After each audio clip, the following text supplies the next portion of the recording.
À nous suivre sur notre site www.rpmedia.com, le compte Twitter et sur le compte Facebook. Nous vous remercions de cette fidélité.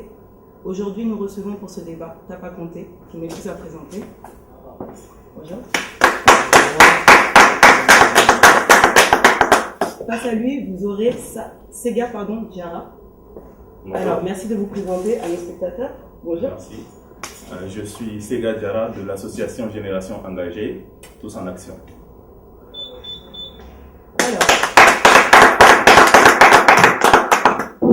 Alors, pour le premier thème, nous allons parler du tweet du ministre Mamadou Camara. Alors, Tapa Conté, comment jugez-vous ce tweet invraisemblable du ministre de la Communication du Mali, Mamadou Camara, qui traite tous ceux qui dénoncent l'achat de l'avion présidentiel d'Aigri? Tout d'abord, je commence par remercier RP Média, Rebelle Pacifique Média, de l'opportunité qu'il nous donne par ce plateau démocratique de nous exprimer sur les sujets que traverse notre pays. Je pense qu'il y a eu beaucoup... Je me méfierais beaucoup de porter un jugement quelconque sur le tweet. Seulement, ce que je peux dire, c'est que le tweet était maladroit. Je ne sais pas, c'est une erreur qu'il a commise, à mon avis. Et peut-être que l'erreur, à sa place, je l'aurais commis aussi, parce que je me méfie des jugements que les uns et les autres peuvent apporter. Il y a un adage qui dit au Mali que, assis autour de l'arène de lutte, on sait bien les techniques de lutte, mais une fois sur l'arène, on mord facilement la poussière. C'est pour ça que je me méfie de donner des leçons à qui que ce soit.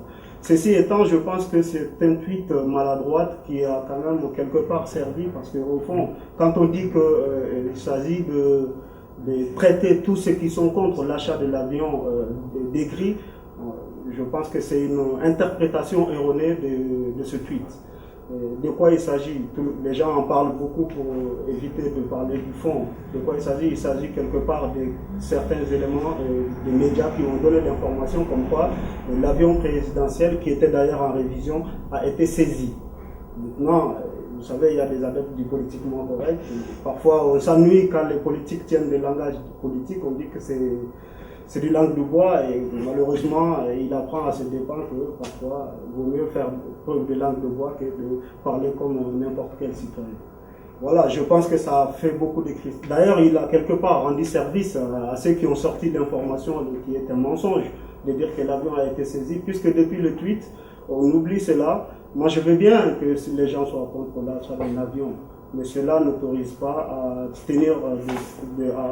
à induire toute une population dans l'erreur en annonçant que l'avion a été saisi alors que cela n'était pas vrai.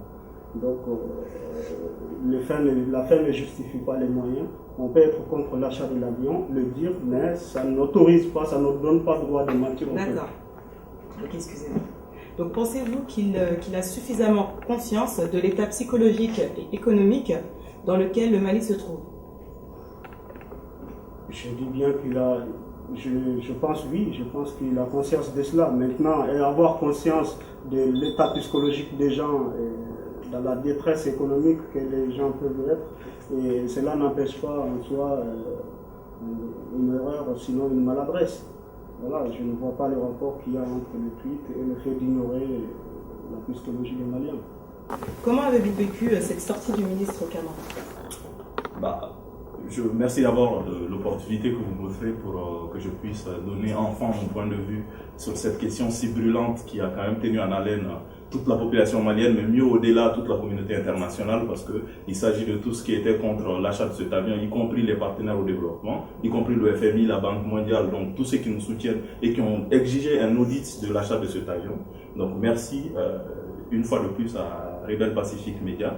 Et ceci étant, je ne vais pas continuer la polémique qui a duré plus d'une semaine sur le sujet, mais je vais rebondir par rapport à ce que vient de dire Tapa, à savoir qu'il y a beaucoup d'incohérences dans cette dire.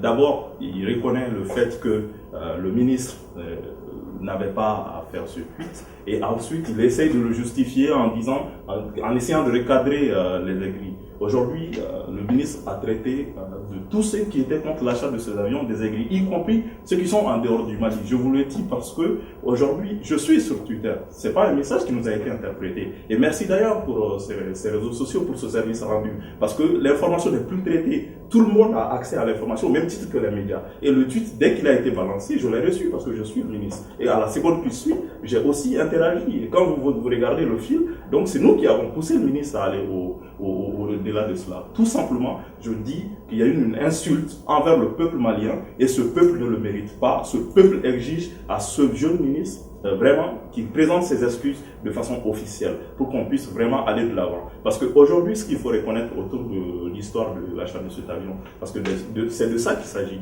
c'est qu'il y a eu beaucoup d'irrégularités. Mais il y a eu beaucoup d'irrégularités. On a parlé de saisie de l'avion, mais jusqu'à preuve du contraire, ce gouvernement-là n'a jamais été capable de présenter les papiers de l'achat de cet avion.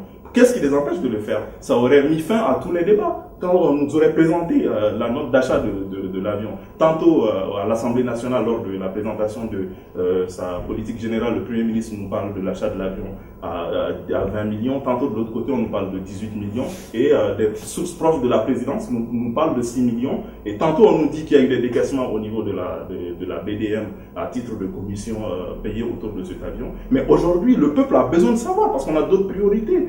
Le peuple a besoin de connaître la vérité. Et pour ce faire, ce gouvernement-là n'est pas à son premier essai, ce n'est pas la première histoire de malversation. Aujourd'hui, l'urgence est ailleurs, certes, mais le peuple a besoin et a le droit de savoir ce qui s'est passé autour de l'achat de cet avion-là. Et quand il parle également de fausses rumeurs par rapport à la saisie de l'avion, jusqu'à preuve du contraire, on ne nous a rien présenté de crédible. Ceux qui ont dit que l'avion a été saisi ont bien notifié que l'avion a été vu en Caroline du Sud. Mais où était l'avion pendant que Ibeka partait à Accra au sommet? Il n'a pas utilisé son avion. On nous fait croire que l'avion était parti en contrôle technique. Un avion acheté à moins de 6 mois va passer à plus de 20 milliards, va passer en contrôle technique. Mais ça veut dire que quelque part, il y a anguille sous roche, il y a quelque chose qui ne va pas. Mais le peuple aujourd'hui a besoin de la vérité, qu'on nous dise la vérité. C'est notre argent. Aujourd'hui, le fait d'exiger qu'on nous rende compte de l'usage de notre argent, si c'est ce qui nous fait traiter d'aigris, oui, moi je l'admets, je suis un aigri et je continuerai à être aigri tant qu'on ne me dira pas ce qu'on fait de l'usage de mon argent. D'accord. Donc, selon vous, a-t-il raté une occasion de se taire? Plus d'une fois, parce que uniquement déjà sur Twitter, où il a balancé le message auquel j'imagine il mesurait pas les conséquences, parce que n'importe qui n'est pas ministre. Un ministre de la République ne peut pas se prononcer comme toi et moi, comme un citoyen lambda. C'est une très lourde charge quand on est ministre de la République. Et de ce quoi, le ministre de la Communication, mais mon Dieu, il doit avoir une cohérence de données dans toutes les actions du gouvernement. Tantôt le ministre nous parle de ceci, tantôt un autre ministre nous dit cela. On ne sait plus à quel s'envouer. On a l'impression qu'on est en face d'amateurs qui sont vraiment arrivés par surprise dans les affaires au Mali. Et il a raté plus d'une fois l'occasion parce qu'il pouvait s'excuser, il pouvait recorriger le tir, mais cela n'a pas été le cas. Maintenant, de nous traiter d'aigris, on nous traite aussi d'illettrés, parce qu'on nous fait comprendre qu'on ne connaît pas le sens du mot aigri. Je suis désolé, mais nous savons tous de quoi il parle, et il parle de nous, Maliens, mais aussi il parle de la communauté internationale. Et aujourd'hui, vraiment pour corriger ce tir-là, parce que la presse avait déjà classé ce dossier-là, on était passé à autre chose, mais vu qu'ils veulent encore le ressortir pour le réchauffer et nous le servir, parce que non seulement ils n'ont pas de politique assez définie, de vision claire de où va le Mali, donc on nous fait réchauffer ces vieux dossiers, ben qu'on y va, qu'on nous présente les dossiers de l'avion. Moi je veux bien, et dès aujourd'hui, si on arrive à nous présenter les papiers d'achat de cet avion-là, ben tout le monde va arrêter le polémique. Moi je pense qu'il faut sortir de la dramaturgie et de la mise en scène. Hein. Il faut aller à l'essentiel. Monsieur Diarra dit que jusqu'à preuve du contraire, l'information comme quoi l'avion a été saisi n'était pas fausse. Moi, je me contente de voir la réalité. La réalité est qu'aujourd'hui, l'avion est à la disposition de la présidence de la République du Mali. Le président a effectué un voyage récemment avec cet avion-là. Et maintenant, si on veut nous ressortir toujours l'histoire des programmes ou de compétences ou autre chose, on ne va pas refaire tous les jours quand même. C'est pas nous qui avons sorti le dossier de la ministre, c'est le ministre. On va laisser d'abord terminer. On va dépassionner le débat. on va faire un débat civilisé. Hein, voilà, donc je disais que si on veut nous refaire... Je suis aigri, maintenant on me traite de non civilisé. Non, on va juste se laisser terminer. Je vous ai jamais traité... Non, mais je suis aigri et non civilisé. Je vous ai jamais traité je vous ai jamais traité d'aigri, moi. Hein, mais ton ministre l'a fait. Est-ce que vous pouvez me laisser... Laissez-le terminer, s'il vous plaît, monsieur Dia. On peut faire une journée là-dessus. Vous avez fait une mise en scène tout à l'heure, j'ai rien dit, je vous ai sagement écouté. Allez-y. Et quand même la gentillesse de me laisser aller jusqu'au bout. On est d'accord. Vous n'êtes pas obligé d'être d'accord avec moi et je ne m'attends pas d'ailleurs à ce que vous soyez d'accord avec moi. Donc, je disais que on ne va pas nous refaire tous les jours cette histoire de ils n'ont pas de programme, ils n'ont pas de vision. J'ai dit tout de suite. Ici, on parle de l'avion. Un adage mais c'est vous qui venez de le dire, M. Diarra, qu'on n'avait pas de vision, qu'on n'avait pas de programme. On va se calmer. Il n'y a pas plus d'un an, il n'y a pas encore un an, les Maliens ont eu le choix, l'occasion de choisir. Après, si vous voulez rebondir, il n'y aura pas de souci. On va le laisser finir. Voilà, non, mais ça c'est la stratégie. Ça c'est la stratégie de l'opposition. Ils vont dans la suspicion. On ne peut pas gérer un pays dans une. On va pas aller dans ce débat. On va continuer sur l'avion. Pour éviter le débat, malheureusement, certains dès qu'on tape là où ça fait mal, voilà. Je disais que Camara les a d'ailleurs quelque part avec son tweet maladroit rendu service. Maintenant, l'avion.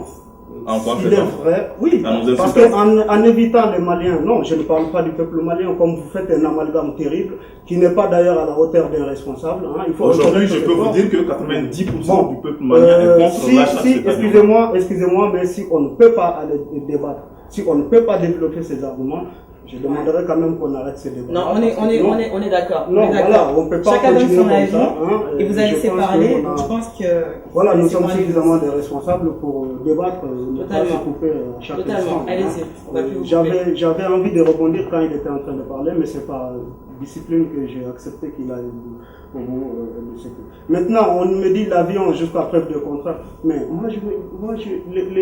les supputations, les ragots et autres qu'on raconte à droite à gauche, ce n'est pas mon problème. On me dit l'avion, on n'a pas prouvé que l'avion appartenait au Mali. Il y a eu une déclaration de politique générale qui a été faite par le Premier ministre devant la représentation nationale. Et les députés, y compris ceux de l'opposition, ont eu l'occasion de l'interroger sur l'achat de cet avion-là.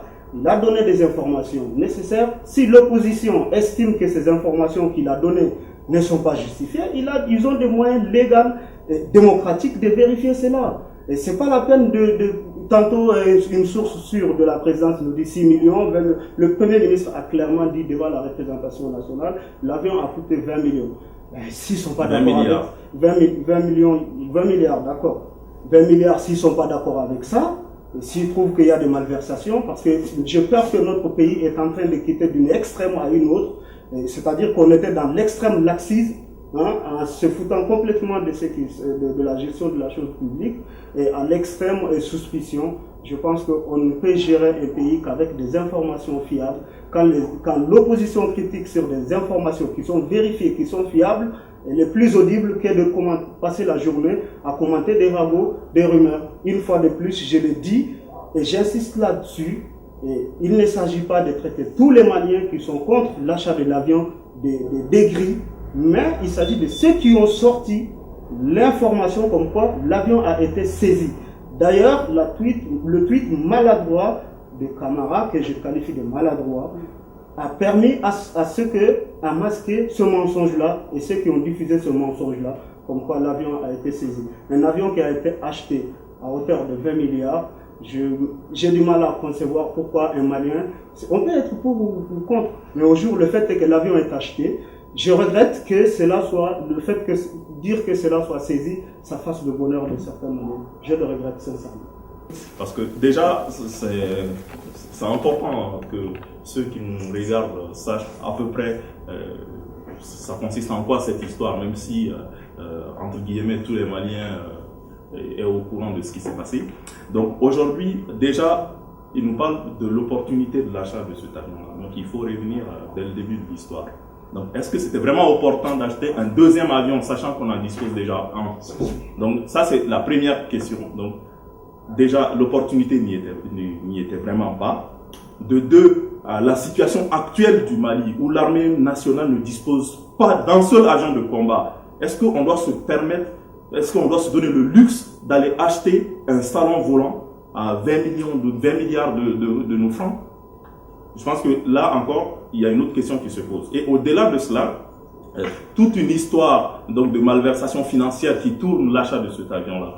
Non seulement on ne sait même pas si l'avion appartient au Mali ou pas, contrairement à ce que Tapa vient de le dire.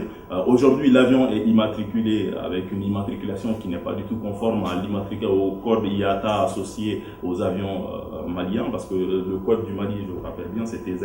Donc tous les avions de ligne de commandement du Mali doivent être immatriculés TZ. Et regardez les images de l'avion, donc vous l'avez partout sur Internet, dans les vidéos.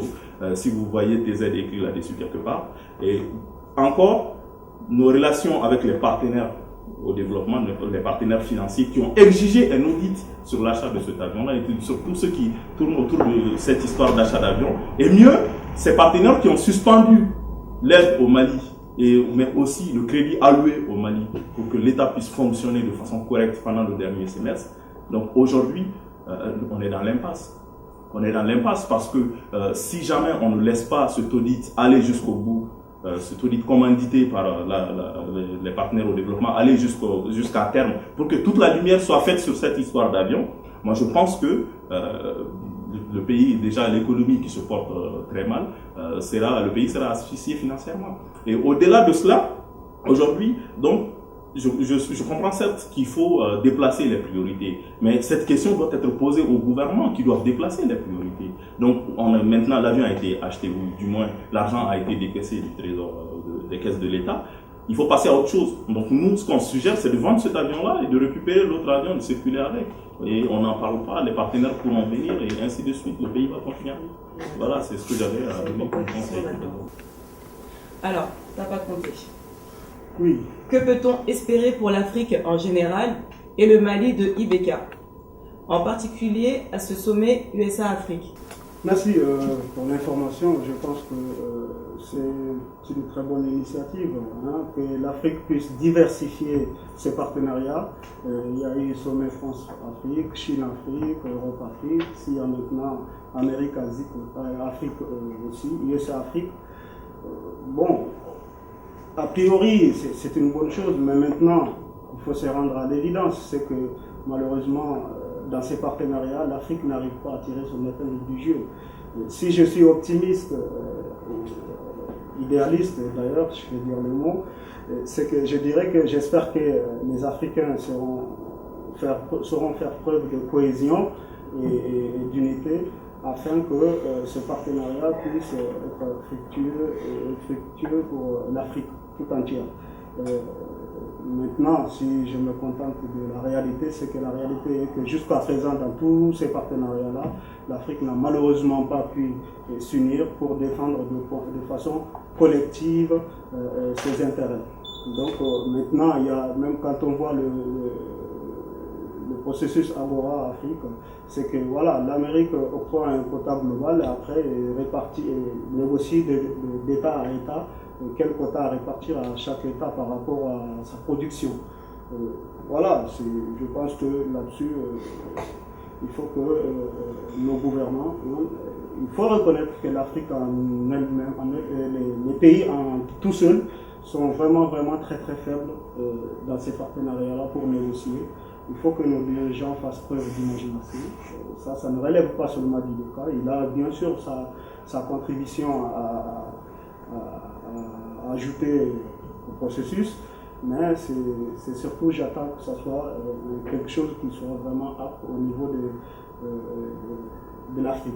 Maintenant, quant à l'opportunité du déplacement, je pense que ça a permis aussi au président qui a été reçu dans une université avec des étudiants pour donner la position du Mali par rapport à la situation que nous traversons, qui est la crise du Nord, notamment les insultes qui sont faites à la nation par certains individus à la longue de la journée en disant que le Mali n'a jamais rien fait pour eux. Et bon, il a quand même eu l'occasion et l'opportunité de s'expliquer sur ce sujet-là, et surtout pour le futur de tracer ce que le gouvernement appelle les lignes rouges. Sachant que le Mali est à couteau tiré avec le FMI et la Banque mondiale et que ces institutions sont téléguidées, par les Américains en premier, IBK y participe-t-il en dernier de la classe? Non, je ne le pense pas. Je pense que, vous savez, ces institutions, tout le monde connaît, on ne va pas refaire le débat sur leur utilité ou non. Nous savons qu'ils sont au service d'une idéologie. Cette idéologie est poussée vers tout ce qui rentre dans le cadre privé et commercial, tout ce qui relève des fonctions régaliennes de l'État, ça les intéresse de plus en plus de ce point-là. La brouille entre le Mali et le FMI, la Banque mondiale, mon contradicteur avait tout mis sur le compte de l'achat de l'avion, ce qui n'est pas réellement vrai. Hein. Il nous reproche d'autres choses, notamment l'achat des armements. Mais c'est grave parce qu'il reconnaît qu'en plus de l'avion, il y a autre chose. J'ai des questions pour vous, ne vous inquiétez pas. Non, j'ai des questions pour vous après, vous en faites pas. Donc, je vous laisse terminer. Encore une fois, désolé, allez-y. Merci. Non, je disais qu'il y a aussi le problématique de l'achat des armements, qui ne relève non pas des malversations comme disent mon contradicteur, c'est encore une contre-vérité, mais d'une philosophie. Tout le monde sait que ce soit les bailleurs internationaux ne sont pas favorables à l'achat des armements. Je suis désolé, mais vous avez acheté des tenues militaires, des Rangers, qui ne rentrent pas dans le cadre des armements. Je comprends. Vous voulez contredire. Non, mais parce qu'il faut que les gens. Non, je comprends. Ce qui se passe du coup, quand je vais vous poser les questions, du coup, là, si vous voulez rebondir, vous pourrez rebondir. Mais là, le couper comme ça, c'est pas très gentil, en fait. Donc, on va le laisser terminer encore une fois. Non, mais moi, je veux être sage. Je connais la stratégie des débats. Il faut couper l'adversaire pour le déstabiliser et d'éviter de développer sa stratégie. Après, si vous voulez rebondir, il y aura pas. Mais il faut le laisser finir. Je vais rester sage. Parce que, du coup, après, sinon, on va partir dans tous les sens et ça va pas être joli. Donc, encore une fois, reprenez monsieur. Voilà, mais là-dessus, moi, je ne me fais aucun souci. Hein. Je ne me fais aucun souci là-dessus que le gouvernement donnera les explications nécessaires. Et ce n'est d'ailleurs pas une première fois pour ceux qui ont un peu oublié, c'est qu'en 1994, quand IBK est arrivé comme Premier ministre, et à l'époque encore, il y a eu une brouille entre le Mali et la FMI et la Banque mondiale, le FMI et la Banque mondiale. Parce qu'à l'époque encore, on avait acheté des armes parce qu'il y avait encore ce problème du Nord, donc ça avait suscité encore une autre polémique à l'époque. C'est une idéologie c'est un problème idéologique plutôt que d'une malversation comme on essaie de faire croire, mais tout rentrera dans l'ordre et je n'ai pas de doute là-dessus. Merci. Moi, j'évite de commenter des ragots, des rumeurs. Hein. Il semblerait, on a des informations, des suspicions. Non. Soyons sérieux, la situation du pays est suffisamment grave pour qu'on se mette à commenter tous les jours les rumeurs. Maintenant, c'est à vous, monsieur Segadjara. Est-ce que vous voulez d'abord rebondir sur ce qu'il a dit? Parce que j'ai vu que. Je veux bien, mais je ne me retrouve pas parce qu'on dirait qu'on ne parle pas du tout du même sujet. Non, parce que là, vous vouliez rebondir tout à l'heure. Donc là, je donne la parole sur le dossier FMI. Aujourd'hui, il faut comprendre comment fonctionnent ces bailleurs de fonds. Ces bailleurs de fonds nous prêtent de l'argent. Donc, c'est l'argent des contribuables, donc français, américains, ainsi de suite, tous ceux qui contribuent. Donc, c'est leur argent qu'on prête aux États pour qu'ils puissent s'en sortir. Nous, parce que les richesses propres du Mali ne sont pas suffisantes pour tenir le budget que l'État présente chaque année. Donc on est obligé de faire appel à une aide budgétaire chaque année qui est un appui qui nous permet de tenir pendant les derniers mois de l'année pour fonctionner.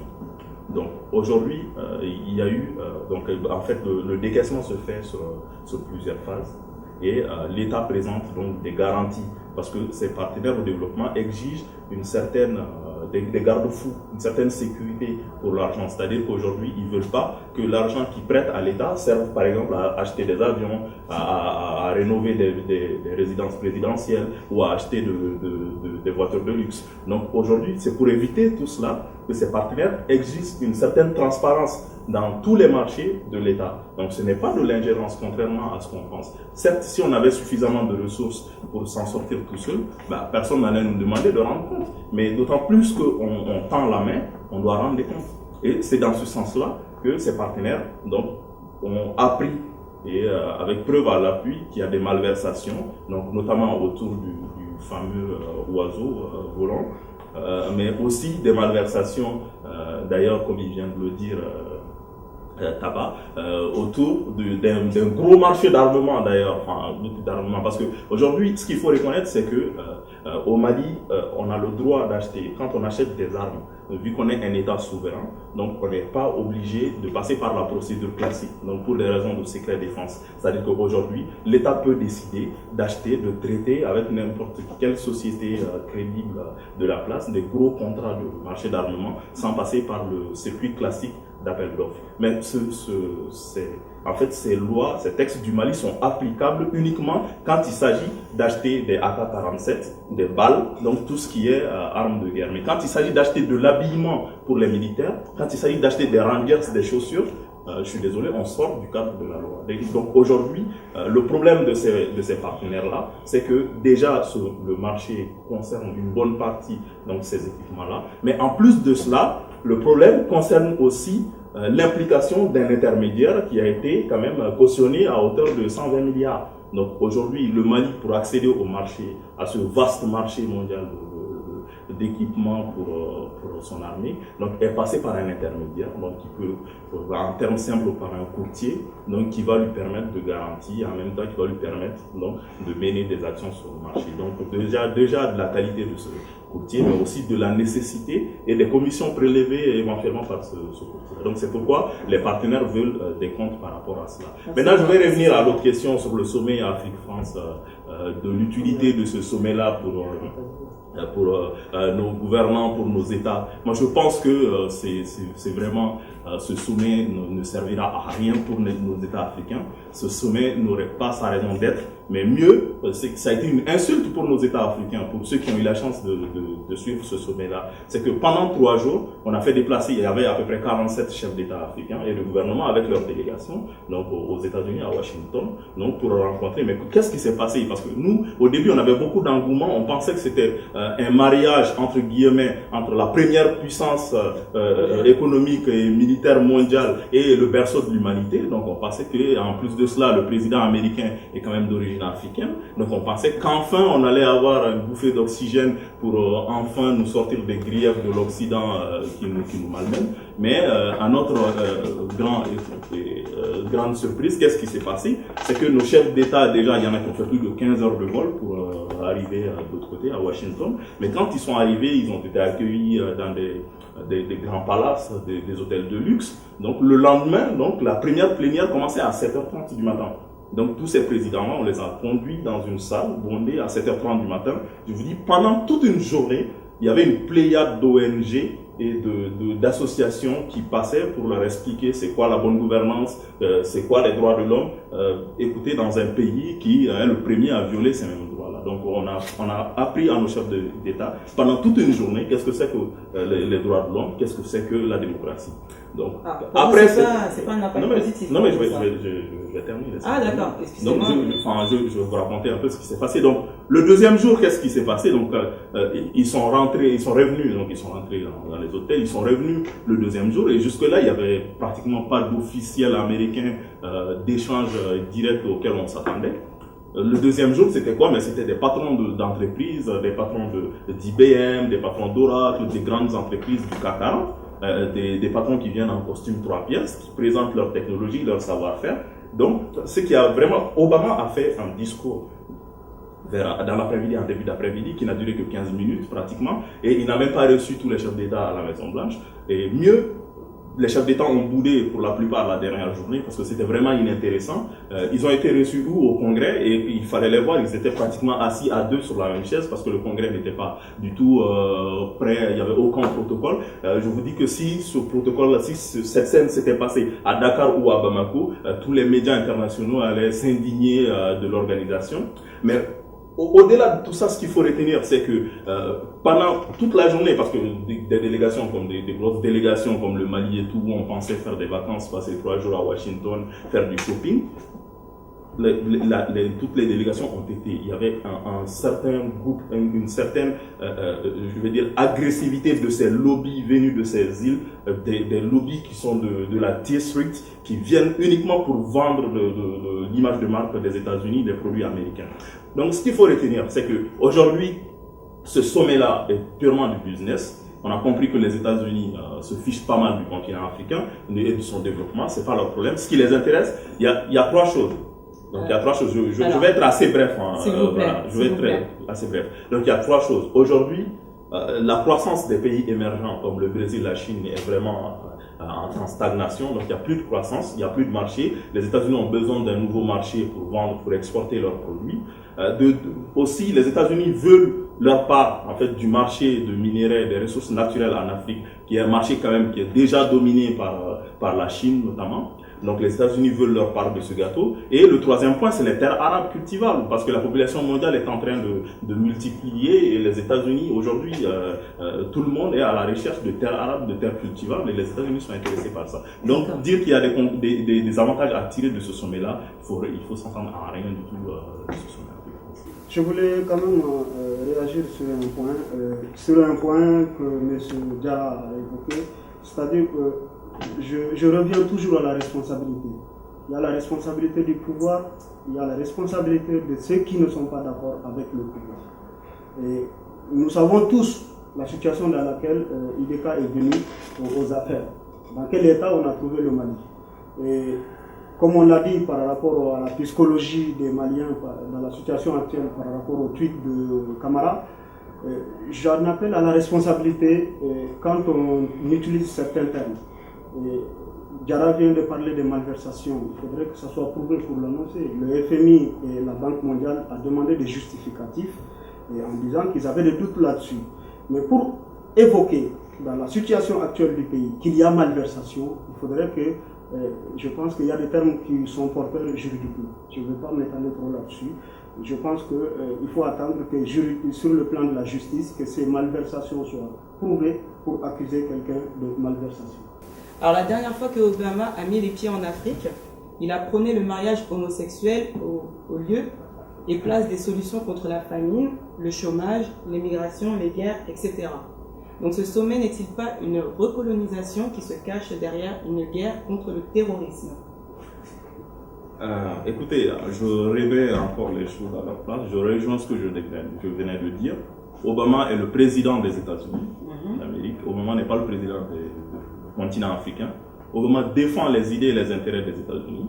Et contrairement à ce que beaucoup d'Africains pensent, c'est que les États-Unis, les USA, Obama gère un pays capitaliste, donc il défend et les idéaux de cette démocratie, les idées, les intérêts de son État. Donc si aujourd'hui Obama prône le mariage homosexuel, parce qu'il pense que l'union entre tous, entre guillemets, est une forme de liberté, de choix, donc qui rentre dans le cadre de sa ligne démocratique, qui n'est pas forcément partagée dans nos États africains. Maintenant, au-delà de cela, quand vous parlez de lutte contre le terrorisme, je pense que les États-Unis se sont beaucoup engagés quand même dans le cadre de la lutte contre le terrorisme, que ce soit chez nous ou dans d'autres contrées sur Terre. Il faut reconnaître qu'au Mali, il y a eu plusieurs programmes donc, de lutte contre le terrorisme dans le Sahel. Ces programmes ont été financés par le Fonds public américain et ces programmes, malheureusement, n'ont pas donné de succès parce que tout simplement, pour la faute de mauvaise gestion, de corruption de nos chefs d'État. Sinon, l'armée américaine a eu à former beaucoup de militaires maliens. Les États-Unis ont eu quand même à appuyer l'armée malienne, je pense que c'est de 2002 à 2007, il y a eu plusieurs programmes, donc plusieurs GTA qui ont été formés dans le seul but de lutter contre le terrorisme. Donc ce qu'on a vu, c'est que aujourd'hui tout l'argent dépensé par les USA pour lutter contre le terrorisme au Mali, ça a été un échec.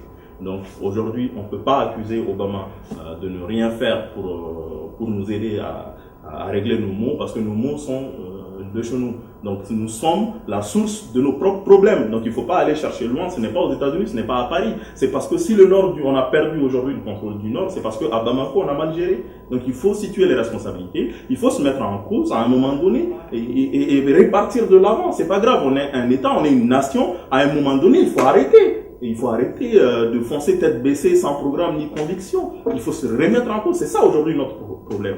Et au Mali, je pense qu'il est temps pour nos gouvernants de se ressaisir. Il est temps qu'une remise en cause se fasse au niveau de l'exécutif. Monsieur Diarra, vous ne répondez pas vraiment à la question. Monsieur Obama, il est venu en Afrique, donc en tant que président de la première économie mondiale. Pourquoi parler du mariage homosexuel au lieu de... Enfin, je veux dire, les premiers problèmes en Afrique, ce n'est pas ça. Pourquoi parler de ça? Donc, en tant que, je sais pas, c'est le premier président du coup noir des États-Unis, il pourrait parler des vrais problèmes qui touchent notre continent, même si c'est pas le président du Mali ou du continent africain, il devrait vraiment parler des vrais problèmes qui nous touchent. Donc, est-ce que vous pouvez vraiment répondre du coup à la question que je vous ai posée? Oui. Bon, s'il vous plaît. Déjà, je vais être très clair avec vous. Oui. Je ne participe pas à l'élaboration du programme de Obama, ni de ses sujets, du choix de ces sujets. Donc, il parle du sujet qui l'intéresse. Mais moi, mon analyse sur le point, mon analyse, c'est qu'aujourd'hui, Obama vient d'une minorité. Donc, Obama est sensible aux questions des minorités. Et aujourd'hui, les homosexuels sur le continent africain sont traités comme des minorités et comme des gens séquestrés, des gens rejetés par la société. Pour autant, ce n'est pas que je défends l'idée des homosexuels ou l'idée de Obama, loin s'en faut, mais ça c'est la vision européenne de l'homosexualité en Afrique. Donc le fait, oui, mais Obama ne vient pas en Afrique, je suis désolé, une fois de plus, pour aider les Africains à trouver une solution à leurs problèmes. La solution des problèmes des Africains viendra des Africains. Donc on est d'accord là du coup sur ma question. Donc ce sommet en vérité c'est comme une recolonisation en fait. Ça se cache derrière son voyage en Afrique, tout simplement du coup. Pour moi. Vous savez, la diplomatie américaine est assez complexe. Quand vous parlez d'une recolonisation, c'est un terme qui est quand même assez fort. Je pense que la colonisation est un terme assez fort qu'on ne doit plus utiliser. Mais moi, je pense plutôt que les États-Unis veulent reconquérir sur le plan économique, mais aussi une influence politique qu'ils ont déjà perdue ou qu'ils n'ont jamais eu d'ailleurs sur le continent africain.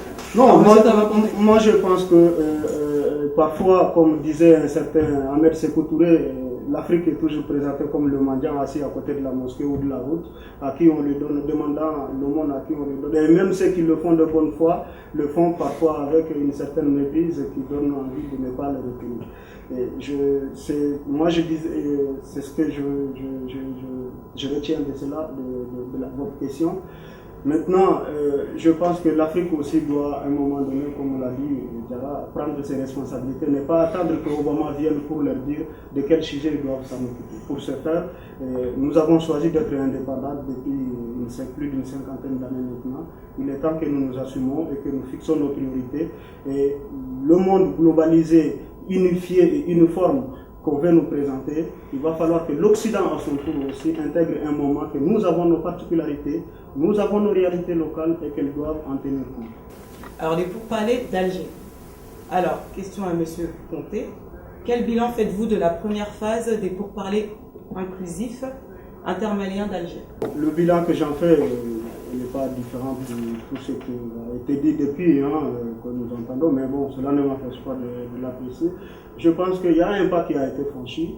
Il y a eu la signature d'une feuille de route qui tient compte des lignes rouges qui ont été tracées par le gouvernement, à savoir pas d'autonomie, pas d'indépendance, pas de fédéralisme. Le reste, il y a débat là-dessus. Donc si tout le monde est d'accord sur ce principe, c'est là, ça relève de la responsabilité du gouvernement, des politiques maintenant, mais aussi, même si on sait qu'en face, malgré le fait qu'on reproche des choses à l'État disant qu'il ne négocie pas, mais tout le monde sait qu'en face, il n'y a pas aussi, on ne fait pas preuve de bonne foi, et surtout, il n'y a pas de cohésion en face. Et maintenant, pour le reste, il appartient au gouvernement de tenir à ce qu'il a dit, et surtout de faire preuve de pédagogie vis-à-vis du peuple malien, surtout les associer au maximum à ce processus afin qu'on puisse trouver une issue définitive à cette crise qui n'a que trop duré et qui empêche vraiment gravement notre pays d'avancer. Alors le bilan, c'est la feuille de route. Oui, il y a une feuille de route. Pour l'instant, on ne peut pas. Comme je l'ai dit sur d'autres termes, d'autres sujets, j'évite de spéculer sur des rumeurs, des trucs. Non. Moi, je commente que ce qui est réel. Et ce qui est réel aujourd'hui, c'est qu'il y a une feuille de route, il y a un calendrier qui a été fixé. Et les vraies négociations vont commencer à partir du 17 août. Oui. Donc, là-dessus, c'est en ce moment qu'il y aura des débats sur les accords éventuels qui seront engagés. Je pense que c'est une avancée majeure quand même qu'on arrive à la signature d'une feuille de route, parce qu'aujourd'hui rien ne vaut la paix, donc ça ne sert à rien de s'entretuer, ça ne sert à rien de faire la guerre. Ceci étant, moi j'ai quand même quelques conseils à donner à ceux qui sont au combat aujourd'hui. C'est qu'un État ne se gère pas comme un grain. Donc, et ces accords-là, pour nous éviter quand même qu'il y ait d'autres rebondissements comme de par le passé, comme les accords de 2006, comme les accords de 91 et ainsi de suite. Donc il serait quand même souhaitable qu'on associe le peuple et que la partie gouvernementale, la partie étatique ait quand même un dossier consistant et que nous soyons tous un seul homme pour aller le défendre sur la table de négociation. Et aussi, il faudrait que nos gouvernants arrêtent des discours de va-t-en-guerre, parce qu'un responsable, quand il parle, il ne doit pas parler souvent. Enfin, quand il parle, c'est pour dire quelque chose d'important. Donc aujourd'hui, nous sommes dans un processus de paix, nous sommes engagés dans un processus de dialogue, de grâce qu'ils arrêtent des discours de va-t-en-guerre, des discours qui ne serviront à rien. Parce qu'aujourd'hui, ce qu'on a vu, c'est que avant l'arrivée de ce gouvernement-là aux affaires, on avait quand même, les 3 régions étaient plus ou moins administrativement, nos gouverneurs étaient sur place, il y avait le drapeau malien partout, mais à cause de l'immaturité et de l'amateurisme de ce gouvernement-là, aujourd'hui, nous partons aux négociations en position de faiblesse parce qu'on a perdu quand même les 3 régions. Alors, M. Tapa Conté, estimez-vous que le Mali a les hommes qu'il faut pour porter la voix des Maliens et leur attachement à l'unité et l'intégrité? D'abord, moi je commencerai quand même par, à chaque fois que cette question est posée, qu'on arrête vraiment. Je conseille à l'opposition qu'on arrête de mettre l'État malien en accusation. Quand on dit que le gouvernement tient des propos va-t-en-guerre, vous croyez qu'en face ils font quoi? Quel est ce discours va-t-en-guerre que le gouvernement a tenu? Depuis que le président Ibeka est venu en place, qu'est-ce qu'il a dit? Il a toujours dit que l'issue passe par des négociations. Mais à un moment donné, un État est un État et il doit s'assumer. Que l'État n'ait pas les moyens de remplir ses fonctions régaliennes, on en concerne, c'est un constat qu'on connaît tous. Mais est-ce que cela date de l'arrivée d'Ibeka? À un moment donné, il faut savoir situer les responsabilités collectives.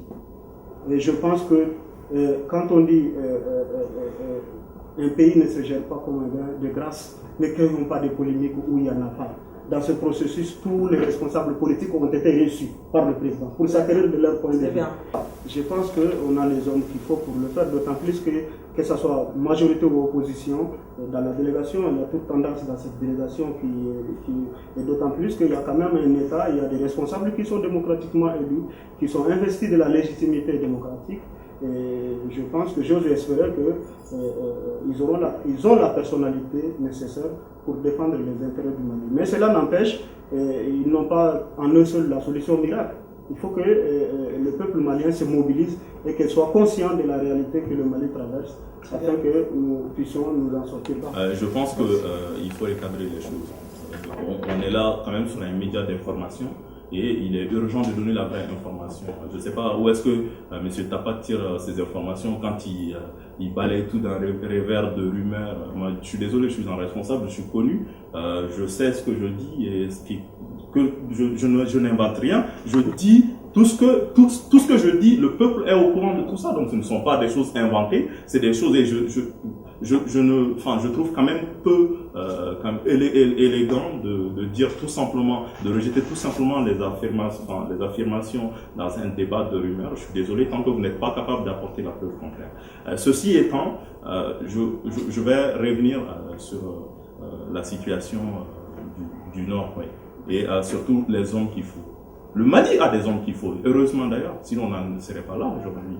Le Mali a des hommes qu'il faut, le Mali va se relever, et le Mali doit se relever assez vite. Ceci étant, ce n'est pas parce que je reviens encore sur l'amateurisme du gouvernement en place et le fait que il traite de l'opposition. Moi, je ne suis pas de l'opposition. Je suis un citoyen comme n'importe quel autre qui défend ses convictions, qui est d'ailleurs partagé par la plupart des Maliens. Donc aujourd'hui, un État ne peut pas se conformer comme un groupe rebelle. Je suis désolé. Si un groupe rebelle raconte du n'importe quoi sur les réseaux sociaux ou sur des médias étrangers, un gouvernement légitime, parce que c'est nous qui sommes légitimes, c'est nous qui avons la légitimité. Alors, s'il vous plaît, est-ce que vous pouvez être bref du coup pour qu'on puisse passer après au dernier thème? Oui, mais vous me laissez non, je terminer, comprends, mais est-ce que vous pouvez être bref, s'il vous plaît? Oui, donc c'est nous qui avons la Merci. légitimité. Donc, de grâce qu'on arrête de jouer à l'amateurisme. Donc, je répondis sur la visite, entre autres, vraiment inopportune du Premier ministre à Kidal, qui n'avait pas lieu d'être. Donc, aujourd'hui, moi, je pense que cette visite-là, tu vas te déplacer, certes, à Kidal, mais Kidal, c'était pas comme Kai, comme Sikasso, comme Koulikoro, sinon on n'allait pas être là. Les partenaires au développement, ceux qui nous ont aidés même à recouvrir notre intégrité territoriale, te déconseillent d'y aller. Bah, si tu t'entêtes à y aller, ben, tu assures les conséquences. Mais aujourd'hui, qu'est-ce qui s'est passé? Le Mali a la conséquence, on en est là. On a perdu plus de 150 de nos frères, de nos enfants, de nos cousins, de nos amis. Parce qu'il y a certains, à un moment donné de la vie, ont pris des décisions qu'il ne fallait pas être prises. Donc aujourd'hui, nous, on veut qu'on assume quand on est responsable et qu'on commet des fautes, il faut assumer. On met l'État, le Mali est plus grand que tout ça. Le Mali vaut mieux que nous tous réunis ici. Donc il faut mettre l'État en avant et trouver ensemble des voies et moyens pour sortir de cette situation. Donc le naufrage en mer avec des victimes africaines. Alors pour M. Conté, que fait le pouvoir IBK pour retenir au Mali ceux qui peuvent être retenus afin d'éviter ces scènes apocalyptiques? Tout d'abord, la question c'est de savoir est-ce qu'ils sont au courant qu'il y a eu un naufrage. Permettez-moi de présenter mes condoléances les plus attristées aux familles des victimes de ce qui constitue un drame national, cette traversée de la mer. Je suis personnellement affecté et je souhaiterais que ce débat ne fasse pas l'objet d'une polémique, sincèrement. Et quand je l'ai dit, je suis personnellement affecté, y compris dans ma propre famille, par rapport à cette situation, parce que comme tout le monde sait, je suis ressortissant de la région de Caille, où 90% de ceux qui traversent la mer proviennent de là-bas. Donc, il n'y a pas plus tard, je suis le secrétaire général de la Fédération des associations de Baflabé. La semaine dernière, nous avons perdu 80 jeunes dans le naufrage. Vous pouvez comprendre mon émotion par rapport à cela. Je pense que c'est un drame et l'État malien, ça c'est quelque chose qui aurait dû être fait il y a bien longtemps. Vous savez, en matière de rétention des jeunes par rapport à l'immigration, et surtout quand tout le monde sait ce que l'immigration apporte au Mali. Ce n'est pas facile pour un gouvernement, surtout alternativement, on n'a rien à proposer. Parce que je ne dis pas ça pour aujourd'hui, je dis depuis des années pourquoi on laisse les jeunes partir. Parce qu'on n'arrive pas à proposer quelque chose sur le terrain. Et une politique, tout le monde sait qu'aujourd'hui, une politique de ce genre, quand ça se met en place, quand on est vraiment optimiste, ça produit ses effets pas moins avant 5 ans. Parce qu'il faut envisager d'abord la formation, tout le monde sait, connaît le niveau de formation au Mali, il y a la formation, il y a l'employabilité, et il faut surtout investir dans des projets créatrices des activités professionnelles. C'est pourquoi je pense que l'État, je l'admets parce qu'après tout, je suis militant politique, mais après tout, je suis un citoyen. Et au jour d'aujourd'hui, ce qu'il y a lieu de faire, à mon humble avis, je peux me tromper, ce qu'il y a lieu de faire dans l'instant, c'est surtout la sensibilisation. Et je pense qu'à un moment donné, dans la communauté malienne dans laquelle j'ai vécu aussi ici, en France, on était dans une dynamique où on encourageait les jeunes à le faire. C'est une réalité aussi. Il y a la responsabilité des parents aussi qui est dedans. On autorisait les jeunes à faire, mais je pense que l'opinion s'est retournée ces derniers temps. On a tendance à informer les jeunes en disant qu'il ne faut pas le faire, c'est très dangereux. Je pense que l'État a sa responsabilité dedans. Le pouvoir actuel, et le gouvernement et le président de la République, je pense qu'il doit s'adresser à la nation pour les informer, passer cette sensibilisation qui ne résout pas le problème en fait. Le problème passe par le rétablissement du niveau de l'éducation, l'école. Faire preuve de créativité. Il faut que ça passe par les formations professionnelles pour ceux qui ont malheureusement dépassé l'âge de retourner à l'école. Il faut les former à un métier et c'est pas ça qui manque, le secteur qui manque au Mali. D'accord. Pour les victimes maliennes de ce naufrage, quelles mesures ont été prises par le gouvernement malien? Alors, pour l'instant, à ma connaissance, tout ce qui se fait, c'est que quand il y a des naufrages comme ça, il y a une liste qui est établie par les autorités libyennes, qui est transmise au consulat du Mali en Libye, y compris ceux qui sont en prison, les parents, puisque je le sais parce que j'ai dit que j'ai été personnellement touché par cette affaire-là. Les parents s'adressent au consulat pour voir déjà si réellement la liste de la personne est arrivée au niveau du consulat. Est-ce qu'il fait partie de ceux qui ont été arrimés dans la mer et mis en prison ou s'ils se sont vraiment noyés. Et l'information, à partir de là, l'État donne les informations nécessaires par rapport à la situation. Alors, monsieur Diarra, a-t-on les moyens dans les pays du Sud de stopper cette hémorragie des bras valides? Moi, je dis qu'aujourd'hui, il faut, déjà, je m'incline aussi, je me prosterne d'ailleurs par rapport à ce qui s'est passé récemment et d'ailleurs qui n'est pas nouveau pour nous. Et malheureusement, c'est la même morosité de nos dirigeants, malheureusement, c'est la même morosité donc, de nos gouvernants qui ne font rien pour arrêter l'hémorragie, comme vous l'avez dit. Mais ce qu'il faut retenir, c'est que uniquement en 2013, donc, il y a eu plus de victimes maliennes que sur les mers et sur les routes de l'immigration que pendant les 10 dernières années. Donc, c'est des données qui sont consultables, qui sont disponibles sur Internet et sur au niveau des différentes chancelleries. Mais mieux aussi, au niveau des expulsions des Maliens, nous étaient reconduits à la frontière, uniquement avec la France. Et le nombre également de demandeurs de visa, les chiffres ont été communiqués il y a 2 semaines, je pense. Donc, le nombre de demandeurs de statut de réfugiés maliens a été multiplié par 3 comparé aux autres années. Donc, cela sous-entend un mal-être. Il ne faut pas déplacer le problème. Moi, je suis de Bamako. Il ne faut pas être forcément de Caille pour vouloir changer de pays, vouloir immigrer en France. Aujourd'hui, le profil de ces jeunes qui partent de nos pays a changé. Et c'est là le drame. Sinon, on ne peut pas. La terre est faite de telle sorte que les gens, s'ils se sentent pas mieux à un point A, ils vont aller chercher leur bonheur au point B. Mais il faut qu'il y ait des accompagnements nécessaires pour éviter des drames.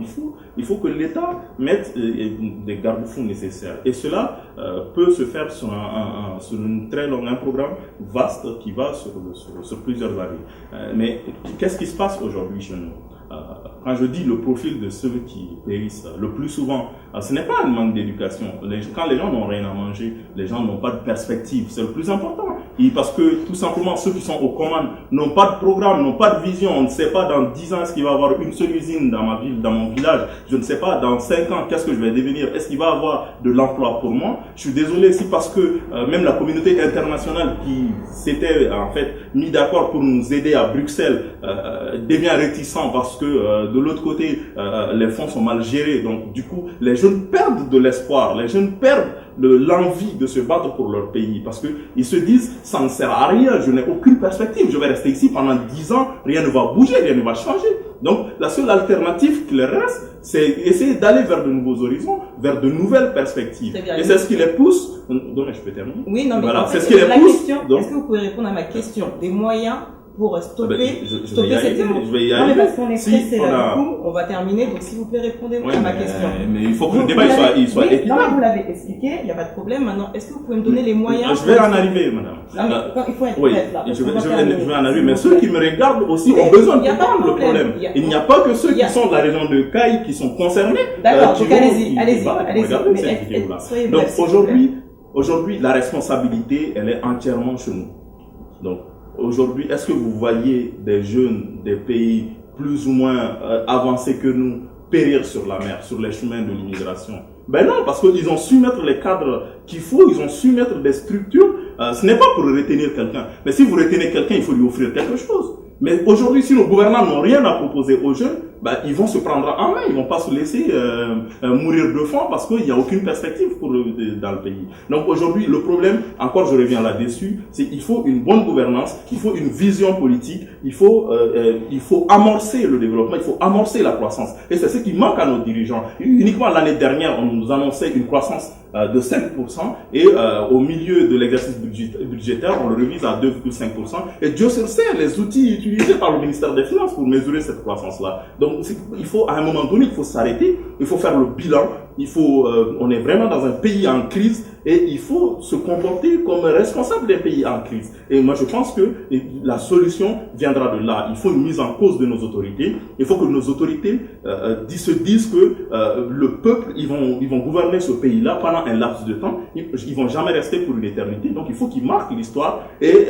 qu'ils amorcent ce développement-là, cette croissance-là pour les générations futures. Alors, je tiens à remercier tous les spectateurs RP Média qui nous suivent, qui sont de plus en plus nombreux à nous suivre sur les réseaux sociaux, tels que le Facebook, Twitter. Et je tiens à remercier aussi les deux principaux acteurs de ce débat, Monsieur Tapa Conté, merci, et Monsieur Sega Diarra, merci d'être venu. Et je remercie donc tous les éléments.